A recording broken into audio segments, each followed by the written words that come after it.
10 நிமிஷத்துல உங்களுக்கு ஒரு டிஃபன் ரெடி ஆகணுமா? அரிசி மாவு மட்டும் இருந்தா போதும். ஒரு சுவையான சைட் டிஷ்ஷோட ஒரு டிஃபன் ரெடி பண்ணி குடுக்கலாம். வாங்க அத பார்க்கலாம். அதுக்கு ஃபர்ஸ்ட்டு நான் ஒரு 4 தக்காளி, பெரிய வெங்காயம் 2 ஒண்ணா 2ஆ கட் பண்ணி வச்சிருக்கிறேன். கொஞ்சமா கருவேப்பில, 4, 5 வரமிளகா, கிள்ளி விதையை எடுத்துட்டு வச்சிருக்கிறேன். இதுக்கு மெயின் டேஸ்ட்டுக்கு வந்து கடலைப்பருப்பு, இதை ஒரு 2 ஸ்பூன் எடுத்துக்கணும். இதில் தான் அந்த டேஸ்ட்டே இருக்குது. நீங்கள் வேணும்னா ஒரு சின்ன ஸ்பூனில் உளுந்தம்பருப்பு எடுத்துக்கலாம். நான் கடலைப்பருப்பு மட்டும் எடுத்துருக்கிறேன். அப்புறம் கொஞ்சம் கொத்தமல்லி தழை. இது மாத்திரம் போதும். ஒரு சுவையான, இது எல்லாரும் செய்கிறது தான், ஆனால் அது எப்படி செய்கிறோம் அது டேஸ்ட்டு அப்படிங்கிறது தான் முக்கியம்.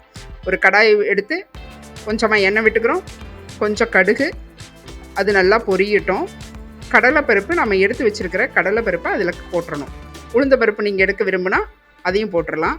கடலைப்பருப்பு கொஞ்சம் எச்சா எடுக்கணும். ஒரு 2 ஸ்பூன் அளவு எடுக்கணும். அதை கொஞ்சம் செவக்க விடணும். ஓகே, கரிஞ்சு போயிடக்கூடாது, செவந்தா போதுமானது. அதோட நம்ம 1 2 கட் பண்ணி வச்சுருக்கிற வெங்காயம், கருவேப்பிலையும் போட்டுடலாம். அது நல்லா வதங்க விடணும். வதங்கிடுச்சு. இப்போது அந்த கண்ணாடி பதத்துக்கு மேலே வரணும், அப்போ தான் டேஸ்ட் வரும். இதோட ஒரு வரமிளகாய் நம்ம கிள்ளி விதையை எடுத்துகிட்டு வச்சுருக்கோம் இல்லையா, அதை போட்டுறணும். அதுவும் வணங்கணும். கொஞ்சமாக லைட்டாக மஞ்சள் தூள் போட்டால் போதுமானது. கட் பண்ணி வச்சுருக்கிற தக்காளி, இதையெல்லாம் போட்டு நல்லா வதக்கணும். அந்த எண்ணெயில் நல்லா வதங்கணும். சீக்கிரம் வதங்கிடும். இதோட கொஞ்சம் உப்பு போட்டுட்டா சீக்கிரம் வதங்கிடும். இப்போ நல்லா வதங்குது. கொஞ்சம் தண்ணி விட்டுறணும். இப்போது நமக்கு எவ்வளவு, நான் வந்து சட்னி பதத்துக்கு எடுத்துருக்கிறேன். நீங்கள் சாம்பார் அளவுக்கு வேணும் அப்படின்னு நினச்சிங்கன்னா கொஞ்சம் எக்ஸ்ட்ரா தண்ணி கலந்துக்குங்க. நான் சட்னிக்குங்கிறதுனால இந்த அளவு வச்சுருக்கேன்.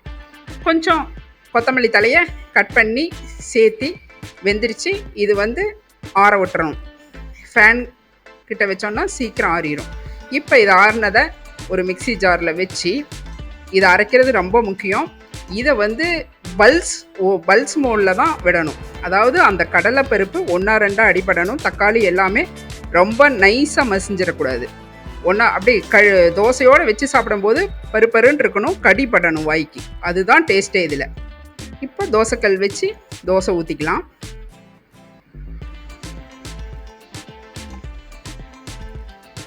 இது டேஸ்ட்டே வந்து அந்த நம்ம எடுக்கிற இதில் இஞ்சி பூண்டு எதுவுமே வேண்டாம், ஆனால் சரியான டேஸ்ட்டாக இருக்கும். அந்த கடலைப்பருப்பு 1 2 அடிபடுறதுல தான் அந்த டேஸ்ட்டே கொடுக்கும்.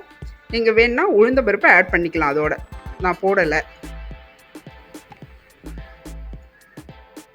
பல்ஸ் மோடில் மாத்திரம் அரைக்கணும். நைஸாக அரைச்சிடக்கூடாது. நைஸாக அரைச்சா டேஸ்ட்டு மாறி போயிடும்.